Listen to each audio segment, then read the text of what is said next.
Hello again. It really is not a good time for our Prime Minister. Less than a week ago, his deputy resigned under something of a cloud, and now he has been compelled to sack the British ambassador to the United States. Peter Mandelson got on well with the Americans and was thought to be the very man to help forge closer links between Britain and America at a very tricky time. The American president himself is on the defensive about his possible associations with Jeffrey Epstein, of course, and so having the British ambassador kicked out of his job for being too close to the dead financier helped but be something of an embarrassment to Donald Trump. Swirling around the internet, especially on X, are three possible explanations for Peter Mandelson's connection with Jeffrey Epstein. One is that he is a satanic paedophile and was heavily mixed up with other satanic paedophiles, and that this is all connected with a temple which is claimed to stand on the island formerly owned by Epstein. The second explanation being floated is that Mandelson, like Epstein and Giselle Maxwell, is a Jew, and they were all mixed up in either the Mossad or some Jewish conspiracy to rule the world.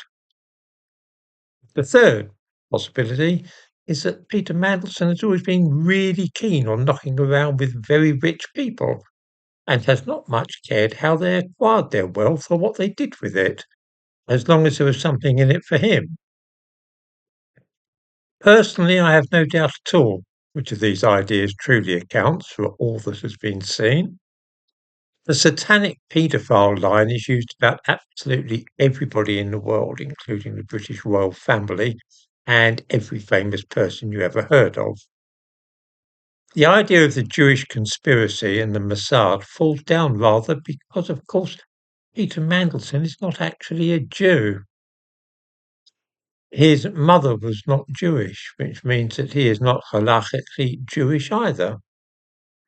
The Mossad business is interesting because Ghislaine Maxwell's father was rumoured to be involved with them, and he certainly was Jewish. There is, however, no evidence to suggest that Peter Mandelson has ever had dealings with the Mossad. Which leaves us with the indisputable fact that he loves hanging around rich men.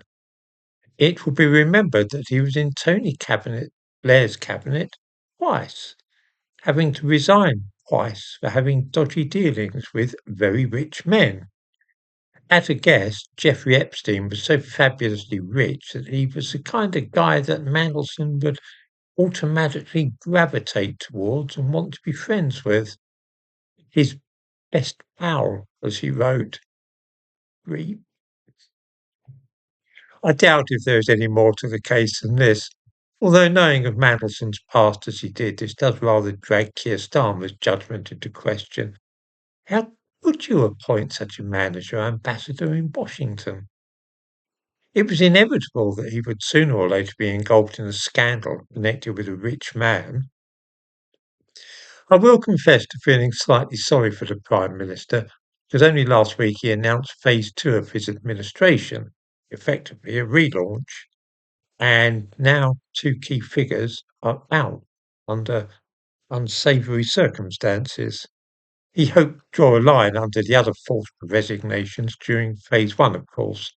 You know, the Transport Secretary, Anti-Corruption Minister, Homelessness Minister, and so on.